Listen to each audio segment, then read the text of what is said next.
Hola, buenos días. Estamos en la escuela Meme, que nos ha cedido el espacio para que hagamos la grabación de este domingo. El programa que estáis viendo es con Cagalló Persequia, que en alguna manera nos dice que la vida nos va dando por todos los lados y que vamos respondiendo como podemos. Y sí, la planificación siempre nos parece poca, siempre nos da la sensación de que no lo hacemos muy bien. Hoy hay aquí dos personas, dos invitados, que están en el mundo de la filosofía. A mi derecha tengo a Chema, que ha escrito un libro que tenemos aquí y que luego nos hablará de él si quiere. Y aquí a mi otro lado tengo un amigo que también es filósofo, Paulino, y que también es profesor de filosofía. Y entonces vamos a hablar un poquito de qué es eso de la filosofía, para qué sirve, qué utilidad tiene en este mundo y si hace falta hacer divulgación de ella, qué podría ser un programa que hablara de filosofía y cuáles serían los contenidos, un poco estas cosas, ¿no? Bueno, pues yo primero quiero preguntaros, la primera pregunta sería ¿cómo habéis llegado a la filosofía? ¿Qué os ha traído de ella? ¿Y qué utilidad le veis? En primer lugar, Empiezas. Paco, gracias también por esta invitación y por estar aquí juntos planeando algo desde cero, ¿no? Que eso está muy bien cuando te entregan algo que puedes ir construyendo y a ver qué sale, ¿no? Pues yo personalmente pues llegué a la filosofía casi de rebote, ¿no? Porque cuando haces una carrera no tienes claro qué quieres hacer y sí tienes claro lo que no quieres hacer. Estudié la carrera en la Universidad de Salamanca, yo soy de Extremadura, y por allí, por el norte de Cáceres, pues universidades pocas, mi familia también es una familia de agricultores y bueno, el hecho de ir a la universidad ya era pues un reto, ¿no? Y decidir filosofía pues es casi por descartar, ¿no? No sabes muy bien, pero una vez ya que te vas metiendo, sí que vas encontrando que diálogo con gente que no está viva y que ha muerto hace 2000 años, por ejemplo, pues es algo que no es algo muerto, sino que está todavía interpelándote. Después, cuando acabé ya en la universidad, pues comencé a dar clases y creo que las clases en sí mismo, lo de ser profesor de filosofía, que decíamos antes, es una parte también de lo que hace alguien que se ha formado en filosofía, pero yo personalmente hoy lo que venía a aportar, intentaba aportaros en esta charla, pues es todo aquello que no está dentro de la academia, ¿no? Lo que no está dentro del aula, lo que está fuera del aula. Por ejemplo, pues la filosofía, la gente que en diferentes contextos hace filosofía, aunque no, digamos, sea profesionalmente profesor de filosofía. Me refiero, por ejemplo, a los contextos de trabajo en el mundo del feminismo, en el mundo del medio ambiente, en el mundo del capacitismo, en diferentes mundos donde se está pensando hoy para poder filosofar, es decir, pensar a través de la vida, ¿no? Creo que eso sería la filosofía. Y luego también hay una tradición que es la tradición de la historia de la filosofía, ¿no? Desde Platón, Sócrates hasta ahora, pues cómo poder hacer que estos pensamientos puedan llegar a la gente. Pero eso es una parte de la historia y otra parte es del contexto que vivimos, ¿no? En el contexto que vivimos hay movimientos muy interesantes que yo creo que tienen de fondo una filosofía. Dicen que junto con sex, filosofía es la segunda palabra más buscada en internet. Eso querrá decir algo, ¿no?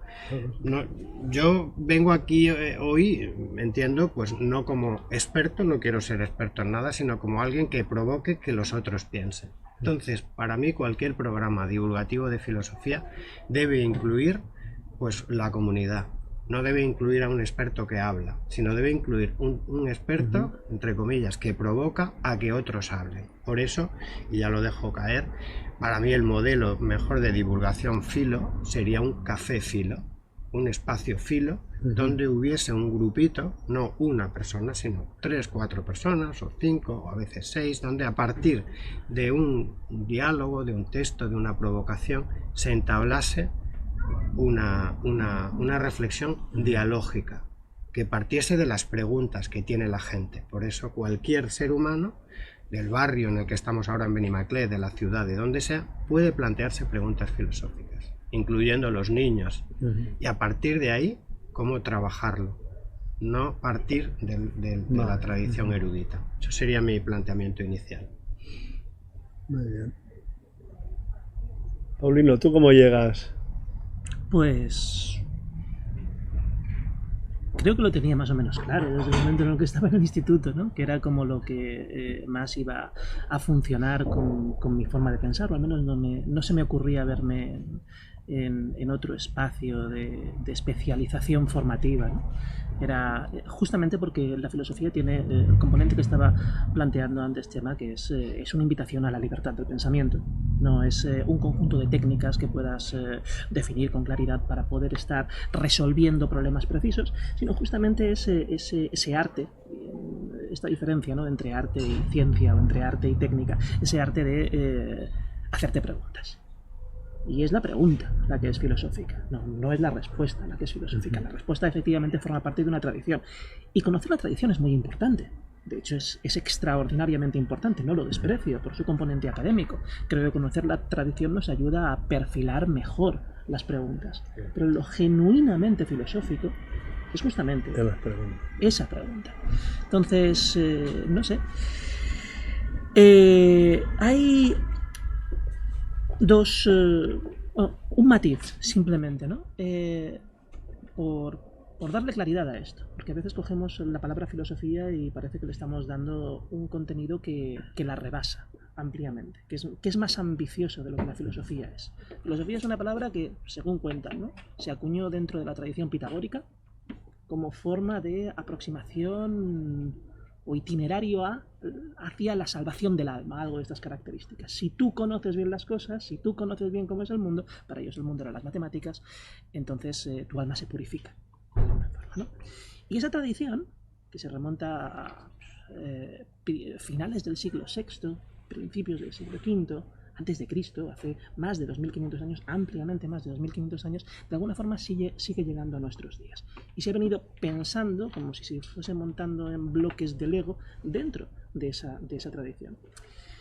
Por eso digo, en calidad de profesor de filosofía, que es un divulgador de la filosofía muy concreto dentro de un espacio académico, siempre tiendo a restringir. Filosofía es pensamiento especulativo occidental, que tiene su origen en Grecia, allá por siglo VI, siglo V, antes de nuestra era, y que ha venido acumulándose y ha venido sedimentándose hasta nuestros días.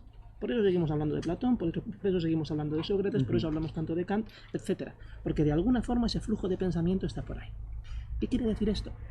Pues que así de primeras no consideraría que en otras tradiciones o en otras formas de pensamiento haya filosofía. No consideraría que lo que consideramos también desde un punto de vista muy etnocéntrico, mundo oriental, haya filosofía. Pero porque no forma parte de esta tradición. No se hacían preguntas allí, ¿no? No. Sí se hacían preguntas de tipo especulativo, se hacían preguntas seguramente con una profundidad equivalente o incluso superior a la propia de la tradición filosófica, pero la especificidad de la filosofía es simplemente el hecho de que sea la tradición de pensamiento especulativo que surge en el siglo VI a.C. en Grecia. Nada más, es una precisión de tiempo. Pero es una aclaración un poco necesaria, aunque sea para reventarla, porque justamente es lo que me has preguntado. ¿Qué significa entonces que en China o en la India no se hacían preguntas filosóficas? Pues preguntas filosóficas a lo mejor no, pero preguntas especulativas con exactamente la misma profundidad o el mismo valor, sí. Lo que pasa es que no están incorporadas dentro de nuestra tradición. Entonces, dentro de ese ámbito, restringiría un poco cierto sentido de la palabra filosofía, que es la propia de la academia, que está acotada a esto. Ahora, insisto en lo que comentaba antes, filosofía es el valor de la pregunta. Y para el valor de la pregunta, la tradición y la historia es muy importante, pero no es esencial. pero no es... Bueno, la filosofía, como dice Paulino, la filosofía es un sistema. También desde el momento en que se sistematiza en Grecia, aquí en la tradición occidental, pues es un sistema, pero yo creo que nuestra reivindicación para divulgar la filosofía debe ser centrarnos en lo que sería la praxis, porque es un sistema y es una praxis. De hecho, si pensamos, por ejemplo, en la misma época griega, tenemos a Aristóteles o Platón que sistematizan la praxis que había hecho su maestro Sócrates, que está en las calles, que está en el demos.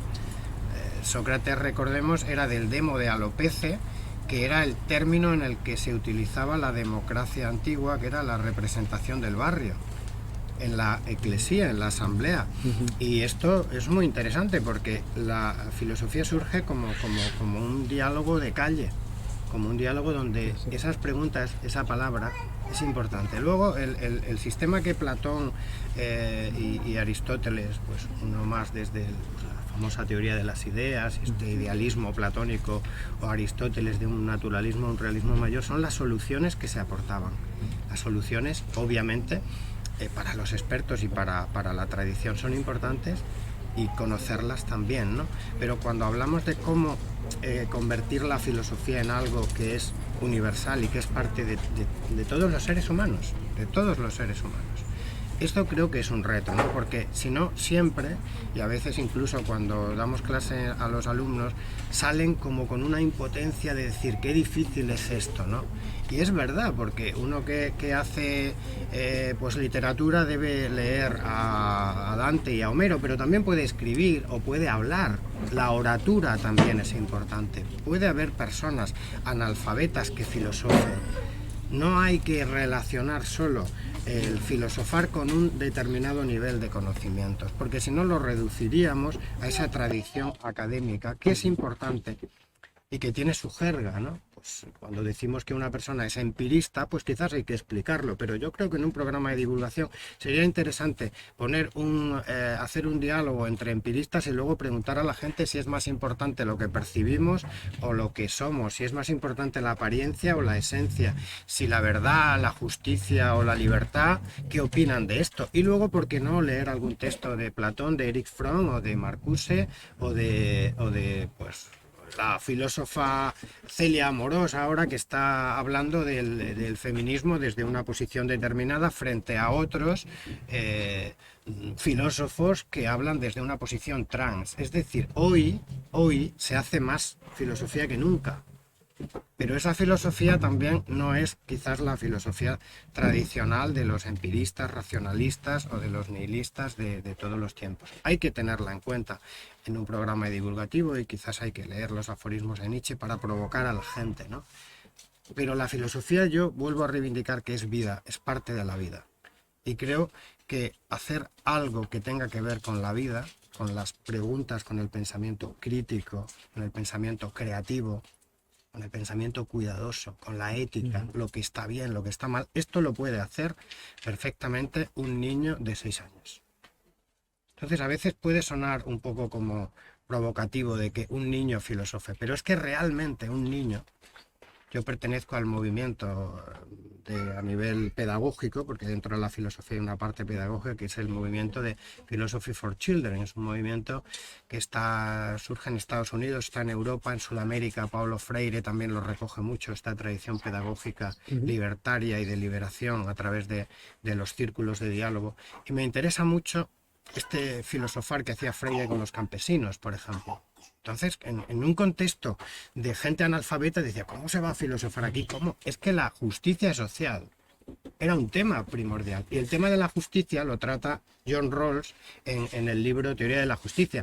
Pero este libro, que es base de la socialdemocracia, pues quizás no es accesible a todos. Pero la reflexión sobre la justicia, Paulino, las preguntas que tú decías sobre la justicia, partiendo de lo que la gente opina que es la justicia, eso es lo interesante de la filosofía, porque de esto se habla, pero en un espacio de encuentro pausado, como dices, Paco, cuidadoso, donde la palabra del otro y el argumento del otro se escuchan. Y eso da lugar a que pues, los entrecomillados expertos puedan aportar algún texto sobre una orientación u otra de las filosofías, más que de la filosofía, pues hará que sea muy interesante hablar sobre qué es justo o qué es injusto, como puede pasar en una clase. Nosotros somos profesores que pontificamos y decimos, pues la teoría de la justicia de John Rawls es la teoría que es claro, es la clave de la socialdemocracia, pero Amartya Sen, por ejemplo, a mí personalmente, la teoría de la justicia de Amartya Sen y de las tradiciones de pueblos del sur que la acogen, me parece más interesante que la de John Rawls. Bueno, pero eso es casi ya un debate técnico, pero para Sí, la pero gente... todo el mundo, no es. hasta los niños, tienen el sentido de lo que es justo y es Exacto. injusto. Y tienen Si además un una niño de teoría repente filosófica. le parece que algo no es justo, Esto que le es. han quitado un ¿Por juguete qué? o... ¿Por qué esto no es justo? Pero dame razones. No es porque yo lo digo No, tal, no, es, pero es lo que no que es tú una, decías, no es el una ruido. razón, yo creo que es Dame más un razones. sentimiento. O sea, al niño Bueno, de pues repente ahí está, pero se le cae algo al suelo y le claro. parece injusto, o Pero tiene que podemos dialogar compartir algo. sobre eso. Podemos y le parece- dialogar con ese niño sobre lo que es justo o no. Con un niño de 8 años, de hecho, los niños entre 8 y 10 años, yo, en experiencia, yo hago talleres de filosofía con niños. Niños y niñas. Hago talleres de filosofía con personas con diversidad muy buenas. funcional, ¿Qué tal? intelectual. Son personas que no están dentro de la tradición del pensamiento, como no estaban los campesinos de Freire o como no están las personas en la cárcel, que también hacemos en el movimiento en el que yo estoy, talleres en la cárcel, con personas en exclusión social. Esto es muy interesante para plantear algo en un barrio, en un programa que no sea, pues no sé, coger a Platón y decir, vamos a explicar a Platón lo mejor posible para que la gente lo entienda. ¿Qué problemas se planteaba Platón? Por ejemplo, estoy recordando quizás el fundamental. ¿Existe una verdad absoluta? Platón creía que sí, que hay una verdad absoluta y está fuera del mundo. Teoría de las ideas. Pues esto es así, no es así. La verdad es absoluta, es relativa. Los sofistas que tan insultados eran, decían que el hombre es la medida de todas las cosas, el ser humano. La filosofía es relativa también al contexto. El escepticismo es muy sano, no el absolutismo platónico. Entonces ahí esos temas siguen vivos, eso es lo que me llamó a mí la atención de la filosofía. Eso sigue vivo hoy, porque hoy seguimos hablando de la verdad, de la Fíjate posverdad. que cuando estás planteando esto, lo que estás diciendo es, podemos actualizar una tradición. Pero estás partiendo de la tradición, la estás interpretando, siempre. Es decir, nosotros podemos estar estirando la tradición para volverla significante incluso en la pregunta de un niño. Y esto en gran medida universaliza el pensamiento. Y ahí sí, yo creo que hay una diferencia, aunque solamente sea por afilar las diferencias, pero yo creo que la filosofía es razón. Y la filosofía es crueldad también, porque la razón muchas veces es implacable. Porque te exige, cuando tú te comprometes racionalmente, incluso a hacer lo que no te gusta. Entonces, a veces incluso en contra de tus propios sentimientos. Y en el caso de un niño es muy claro, porque que un niño sea capaz de ir más allá de sus propias voliciones, para entender también las voliciones del otro, significa renunciar a una pasión primaria, a eso que le gustaría tener en ese momento, a un sentimiento básicamente egoísta. Entonces, abrirse al amor es muy importante, pero el amor puede ser parcial. Entender, razonar, que incluso cuando no hay amor se tiene que compartir, o que lo justo circula dentro de ese ámbito racional, es lo significativo. Entonces, para mí la filosofía es razón y estimular el diálogo filosófico, es estimular una forma de estar en el mundo que es básicamente racional, lo cual no significa negar lo emocional. Lo emocional puede formar parte de la razón. Pero hay un momento en el que creo que sí, sin duda, la filosofía, el pensamiento especulativo, tanto que pensamiento especulativo privilegia la razón sobre otras formas de aproximación a la realidad. Con respecto a esto, al respecto de esta cuestión de la tradición, la academia, ¿qué valor tiene el pensamiento de Platón? ¿Qué valor tiene el pensamiento de Protágoras? ¿Qué valor tiene el pensamiento de Aristóteles? Por sí mismo seguramente no sea más que una anécdota en un libro de texto. En tanto que somos capaces de actualizarlo, en tanto que somos capaces de volverlo significativo para nuestra vida, tiene valor. Pero ahí es donde yo añado algo más que personalmente me parece significativo. Ha salido o ha caído la palabra crítica. Cuestionar, criticar. Pero cuestionar y criticar exige siempre un desde dónde. Poder reconocer, por ejemplo, que el sentido común es filosófico es muy importante, porque significa ser capaz de ponernos a bucear para encontrar las razones, los pensamientos, los argumentos que dan sentido a buena parte de las cosas que nosotros creemos y damos por sentadas. Pero es que yo creo que el sentido común, es decir, un sentido que que compartan todos, yo no sé si eso existe. Porque también desde nuestro pueblo aquí podemos llegar a un consenso, pero conforme vas ampliando, eso se hace más imposible, más difícil. Efectivamente. O sea, hablaremos de grados Justamente de sentido común, ¿no? El sentido común está delimitado socialmente, epocalmente, culturalmente, etnográficamente. Es un acontecimiento social y colectivo. Tiene razones de ser. Es decir, buena parte del sentido común, por pensar en el auge del feminismo contemporáneo, ya no en términos polémicos, sino de las cosas que hoy en día consideramos absolutamente intolerables, términos generales, y que sin embargo hace tan solo 30 años pues resultaban pues hasta cierto punto normales. Por ejemplo, eso es sentido común, y es un cambio en el sentido común. Y hay una modificación de cierto tipo de conceptos, esta es la palabra clave. ¿Qué tipo de conceptos están organizando el sentido común hoy en día que no lo organizaban antes? ¿Y cómo han cambiado?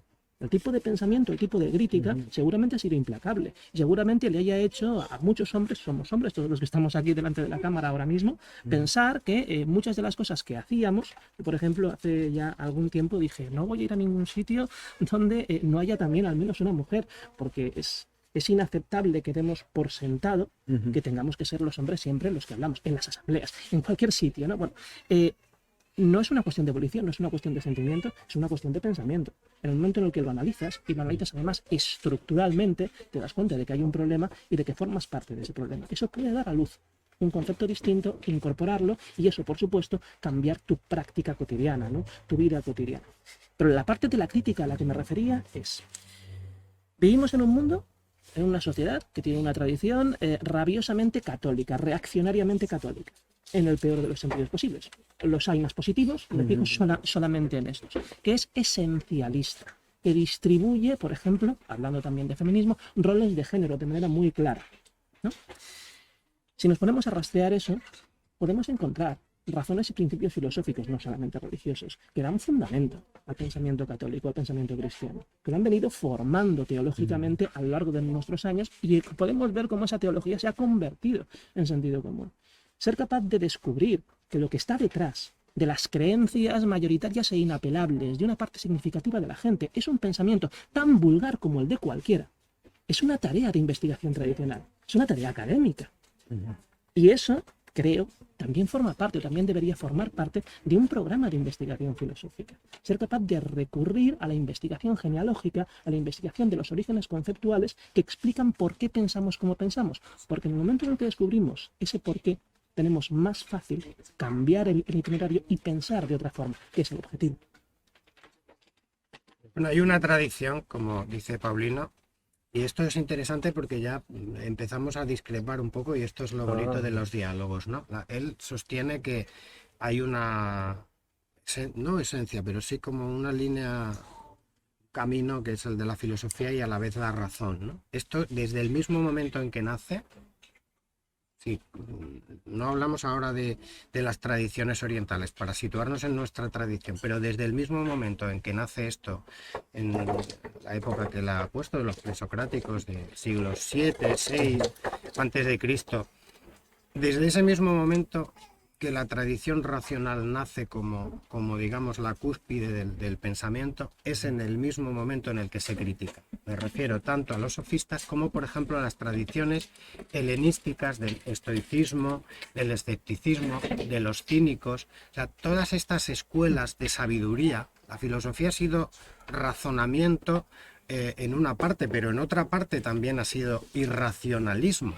Irracionalismo en el sentido no hay una filosofía, hay muchas filosofías. Sí, pero ¿no? Esas filosofías sostenían que no era, digamos, los buenos argumentos solo, o la razón o la racionalidad el centro, el eje, sino que también tenía que ver pues con ese mundo de emociones, o ese mundo incluso de sensaciones, de percepciones que no eran justamente lo racional. Y lo digo dentro de la tradición griega, porque ahí en la tradición griega, cuando, por ejemplo, creo que el antisócrates, que es Diógenes, a mí me encanta Diógenes, el cínico, él empieza a hablar con la gente y dice, no, yo no hablo como Sócrates, yo me entreno con una estatua hablando, porque al final la realidad es que esto es un diálogo de sordos, y hago más con gestos simbólicos como ir allí a donde los perros y colocarse allí y fundar su escuela, gestos más que argumentos. Hay una tradición, pero pasa también en el siglo XIX, por ejemplo, en la época en que acaba, a veces se dice, cuando Hegel muere, desaparece la gran tradición racionalista y comienzan los filósofos de la sospecha, pues desde Schopenhauer, Nietzsche, Kierkegaard, a rescatar esas tradiciones irracionales que dan lugar a una riqueza muy grande en lo que es el siglo XX, todo lo inconsciente, los sueños, que luego Freud también rescata, pero también filósofos como Nietzsche o como el que he citado. La angustia se coloca en el centro del debate filosófico, cuando Kierkegaard dice, es que la angustia es un problema filosófico de primer orden. ¿Cómo? ¿Cómo la angustia? Si esto es una emoción, pero ni siquiera una emoción, es un instinto. Es que eso también es parte de la filosofía. Esa, digamos, lucha entre la tradición más racional y tradiciones que posiblemente sean tradiciones que no han triunfado, ¿no? Pero que creo que en el siglo XX han tenido también mucha cabida, ¿no? Y ahora mismo, en el campo, por ejemplo, pues que hemos citado antes del feminismo, existen diferentes escuelas muy claras a nivel filosófico, desde la escuela pues un poquito más del feminismo clásico hasta la escuela pues de Judith Butler, que es una provocadora nata y que es una propia de filosofía, que es la que ha escrito quizás el libro más provocador, que es El género en disputa, esto que está detrás de algunas leyes trans y demás, que es la poner en cuestión el género como una categoría filosófica, pero Marx le puso en el centro del debate la noción de clase y sacó la filosofía, digamos, del mundo racional y la llevó al mundo del debate obrero de la Primera Internacional. O sea, no se puede entender la filosofía sin esas tradiciones que no tienen digamos, un poco el sesgo cognitivo o más racionalista, ¿no? Pero esto es no estoy de acuerdo. Claro, Pero nos juntas a dos filósofos y esto es el debate, esto es lo que queremos hacer en el programa. Pero Yo, la de cuestión divulgación. valoro mucho todas las tradiciones que has presentado y no creo que sean en absoluto marginales. Pero es que incluso en el gesto disruptivo de un Diógenes hay una construcción racional. Otra cosa es que esa construcción racional no apele a un mundo ideal perfectamente cerrado que esté más allá. O a lo mejor sí, en el caso de Diógenes. Lo que pasa es que pensaba que se accedía más precisamente a través de esa comunión con lo natural, despreciando la mundanalidad del mundo, ¿no? Tal y como habría hecho el propio Sócrates, ¿no? Y cuando moría, ¿no? Lo decía Platón en el Fedón, te decía Gritón, te debemos 2 gallos a Asclepio, precisamente porque nos liberamos de la vida. Liberándonos de la vida, entonces, de alguna forma Diógenes es heredero, liberándose de la vida social de esa misma tradición que piensa que la autenticidad está en otro sitio. Su estrategia es gestual, es performática, no hay ningún problema, es performativa. Dice, bueno, pues frente a eso, frente a una fachada de irrealidad o de falsedad, yo voy a presentar un gesto que es más auténtico. Es el Guy Debord, ¿no? El siglo IV antes de Cristo. Pero cuando coges Diógenes, a lo mejor es un caso un poco excepcional también, porque de lo que tenemos escrito es... Pongamos poco, Epicuro ¿no? allí en su jardín. Pero Ahora en un jardín. Epicuro está pensando, está diciendo, bueno, modera tus pasiones, justamente, sé capaz de ajustarlas a un plan de vida más o menos razonable. Lo de la racionalidad tiene trampas, ¿no? Porque podemos entender esa racionalidad como esa interpretación del palogicismo hegeliano, ¿no? En el que todo se ajusta exactamente a una definición milimétrica de un concepto, o simplemente es pensamiento, que es a lo que me refiero. No creo que haya técnicamente una tradición irracionalista. Sí que hay una tradición que pone en el centro cuestiones que no pretenden ser racionales, pero su aproximación a esas cuestiones es racional. Es decir, si nos vamos a los casos más propios, ¿no? Del existencialismo, Sartre, digo, el ser y la nada, y es un mamotreto. Bueno, pero Paulino, eso es a nivel formal, digamos, ¿no? A nivel formal. A nivel formal, pero también pero en el contenido... En el contenido, en el mensaje, temáticamente lo importante es aquello que se escapa a la razón. Precisamente... El concepto de la angustia, por ejemplo, cuando Kierkegaard dice el concepto de la angustia. Lo que tú quieres decir es... Voy a interrumpiros. Es para romper el concepto. Voy a interrumpiros porque me acaban de decir que nos quedan 10 minutitos. Ya, directamente. Nada. Se ha pasado. Y sé que se pasa rápido, pero... Un poco lo que veo es que la filosofía es muy amplia, pero yo lo que veo es cómo puede ayudar la filosofía. Por ejemplo, creo que la filosofía es un lujo. Un lujo que no se pueden permitir los que están en una guerra, que están en o los que están en la supervivencia con el hambre, porque si estás buscando cómo sobrevivir no te queda tiempo para la reflexión.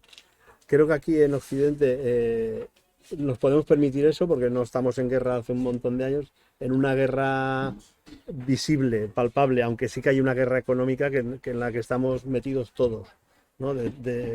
Hay una guerra de gente rapaz que vacía unos países y a otros, y en esa estamos todos metidos, pero todavía nos queda algo de tiempo para el ocio, por falta de trabajo, pero para la reflexión. Entonces hay gente en el mundo que no se puede permitir el parar a reflexionar. Está tan abrumado por las circunstancias, por la situación, que en la supervivencia que busco dónde esconderme o cómo conseguir comida, digamos que no le queda, creo que... Deja de plantearlo así, si Sí. quieres, y es con lo que quería cerrar, porque lo que estabas diciendo, aunque no lo pareciese, tenía un hilo y iba a un punto, Ajá. que es justamente lo que estás sacando. Estamos hablando de la cuestión del tiempo. Yo te diría, la filosofía es mediación. Y es mediación precisamente porque lo estábamos pensando, ¿no? ¿Cómo nos hacemos cargo, por ejemplo, del vacío existencial?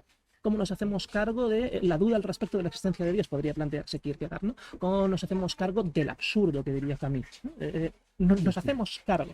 Es decir, tenemos que interponer algo entre eso que es abrumador y monstruoso y nuestra experiencia personal, porque por sí misma es abismática, es algo que nos abisma. ¿Qué es lo que ponemos? Ponemos palabras, ponemos pensamientos. Tratamos de darle forma, tratamos de cuidar nuestra realidad en relación a eso que nos abruma, hablando de ella.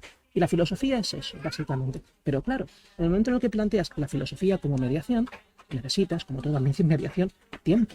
Poner algo en medio significa establecer un paso intermedio entre lo que resulta urgente y necesario y el sujeto que lo está pensando.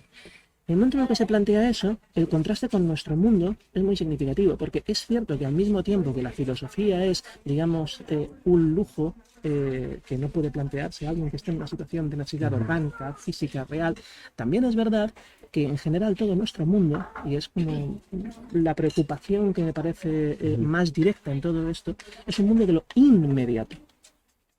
Las comunicaciones a cualquier nivel se transforman en algo que exige una respuesta constante y rapidísima. Nuestra forma de estar en el mundo es cada vez más, por principios tecnológicamente establecidos, antifilosófica. ¿Qué tiempo queda para la filosofía en un mundo en el que no hay tiempo? Y eso es un poco la clave. Si consideramos que la filosofía sirve para algo, yo creo que sí. No lo he contestado, pero yo creo que la filosofía es una de las claves más fundamentales para poder tener una vida feliz. Porque a cambio de eso, es decir, si no tienes un mínimo de claridad o al menos de autonomía a la hora de razonar al respecto de lo que te pasa, lo que estás es básicamente perdido y eso es muy angustioso. Y eso se puede interpretar dentro de la tradición, fuera de ella, como pensamiento que interroga sin más o como sea. Si tenemos que pensar que la filosofía es importante, lo que tenemos que pensar es, de alguna forma, la cuestión del tiempo. Y tenemos que pensar la necesidad de darnos algún tiempo para poder pensar. Y eso, en un mundo como el actual, es de principio revolucionario. Creo que en eso sí estamos de acuerdo, Paulino y yo, que es el encuentro. La filosofía es encuentro de la palabra, del argumento, de las emociones, de los abrazos, ¿por qué no? Pero un encuentro del tiempo lento, pausado, en un mundo de prisas. Si quieres hacer un programa de filosofía, hay que encontrar el clima que es muy importante, y no la individualidad. No un individuo que pontifique o que explique la filosofía fácil para que los demás la entiendan, no, sino preguntas universales sobre la vida, sobre la verdad, sobre la belleza, sobre el bien, sobre la política, sobre quiénes somos, sobre los medios. Eso estamos necesitados de eso, y eso no existe tampoco habitualmente. Entonces, si encontramos un espacio para plantear esto a través de textos, a través de imágenes, a través de un pequeño discurso inicial, y la gente corriente, que son filósofas y filósofos, hacen suyo esto podemos empezar haciendo algo, como te dije en su momento, con 4 o 5 personas corrientes y algún invitado que pueda ser filósofo o filósofo, pero que haga de mediador, no que haga de experto que va a explicarle, porque esto ya está muy visto, va a explicarle al que no sabe lo que tiene que saber. No, porque, en fin, para eso a mí no me atrae personalmente dar una clase aquí a la gente del barrio. No, se podría plantear dar una clase, pero mi reto como programa de filosofía para la gente es sacar la filósofa, el filósofo que llevamos dentro, porque esos temas son universales y existen desde hace miles de años, desde que el ser humano tiene pues esta capacidad de vivir haciéndose cargo. Me ha gustado mucho lo que ha dicho Paulino, ¿no? Más que pensar, casi hacerse cargo del mundo en el que vivimos. Esto me gusta, más que pensar el mundo, porque el pensamiento tiene siempre ese sesgo, creo yo, cognitivo, y creo que no se piensa con la cabeza, se piensa con el ser entero, ¿no? Esto también lo decía Zubiri. No pensamos con un ser de arriba, ¿no? No está en la azotea nuestro, pensamos desde todo nuestro ser. Y eso también hay que ponerlo en el discurso, ¿no? Y ese discurso tiene que ser público y tiene que hacerse cargo públicamente, pues la filosofía con esas pinceladas históricas, pero también con los textos del presente. Y también con los pensamientos de la gente, porque al final la gente quiere escribir sobre la libertad y dice, ostras, ¿y yo esto qué voy a decir de aquí? Pues quizás lo mismo sin jerga filosófica. Y a partir de un texto de una persona, imaginaos, con diversidad funcional, que está sentado ahí y que está hablando de la libertad. Yo trabajo también en talleres con personas con diversidad funcional intelectual y con personas con enfermedad mental. Y me interesa muchísimo ese trabajo filosófico. No son expertos, pero al final terminan leyendo algún texto filosófico y eso les enriquece el diálogo y enriquece su propia clarificación del mundo. Entonces, en los barrios hay gente de todo tipo. Estos son, yo creo, que los protagonistas de un programa filosófico. Y nosotros somos simples mediadores o estar ahí pues para guiar un pelín, y eso sería mi aportación. Queda un minuto y pues, lo que hablábamos del claro. tiempo. Entonces lo primero que vemos es que hace falta tener más tiempo para hacer si queremos hablar de este tema o queremos llegar a algún sitio, hace falta más tiempo. Yo lo que veo es que hace falta alguien aquí que defienda al mundo oriental, porque parece ser que la filosofía parece que no ha existido allí la filosofía, que no se han hecho preguntas o que no han sido eficaces en las respuestas. Yo no he dicho eso, ¿eh? Ya lo sé. No he dicho eso. No sé, lo digo yo. Malinterpretándote. Pero veis que haría falta, también ha salido ahí de que si vamos a hablar de feminismo que hace falta, o de filosofía, que no hay una representación femenina, por ejemplo. Y no sé qué más. ¿Queréis venir a otro programa o no? ¿O veis que esto no va a servir para nada? Vamos, yo por mí sí, no, yo ya te dije que puedes contar conmigo, no de una manera sistemática, pero sí de vez en cuando, pues para ser parte de ese diálogo en grupo.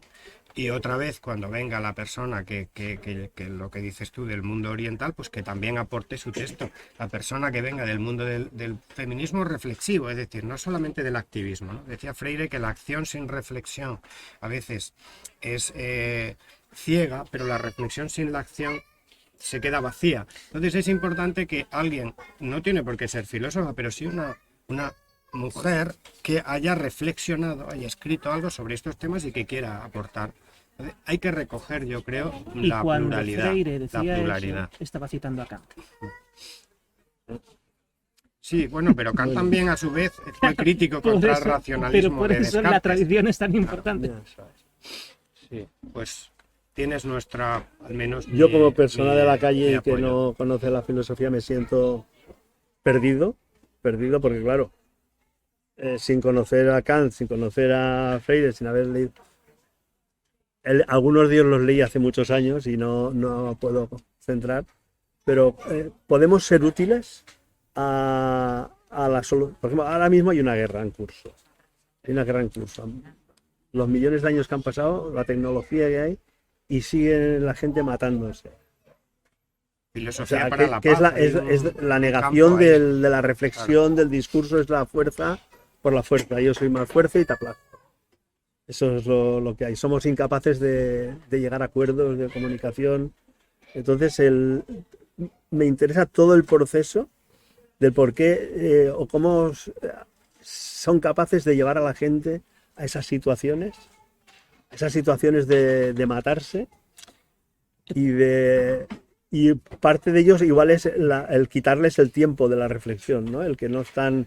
Hay gente que no tiene tiempo para eso, solo tiene tiempo para recibir, no es capaz de argumentar porque... Si me das medio minuto, Sí, yo diría sí. solamente una última cosa. Si nos lo dan el programa que va a continuación. Es básicamente que justamente esto que has comentado, un tiempo para la paz, un tiempo para la reflexión, cómo te quitan la capacidad de estar pensando de esa manera. Creo que la filosofía es básicamente crítica, creo que la crítica se orienta o se tiene que orientar para ser productiva a un modelo social, un modelo cultural, una interrogación de lo que Foucault llamaba ontología del presente, preguntarnos qué somos, qué es lo que nos pasa, qué es lo que nos ocurre, qué tipo de elementos nos influyen y nos hacen pensar cómo pensamos. Si la filosofía puede aportar algo, desde mi humilde punto de vista en este caso, es claridad al respecto de los principios que hacen que a lo mejor la sinrazón campe sus anchas. Porque no es la misma la sinrazón de la teología medieval que la sinrazón del capitalismo contemporáneo o la sinrazón del mundo depredador del siglo XIX y los imperios coloniales. Entender eso, yo creo que ya es una ambición desmedida. Pero la filosofía puede contribuir.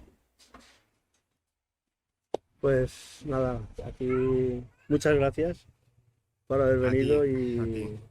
ya veremos si esto lo ve alguien. ¿Qué hacemos con esto? Pues si esto lo ve alguien. Sí, nada, ya adiós. ¿Cómo nos vamos a despedir? Nos vamos a por una cerveza, no sé qué haréis vosotros, pero...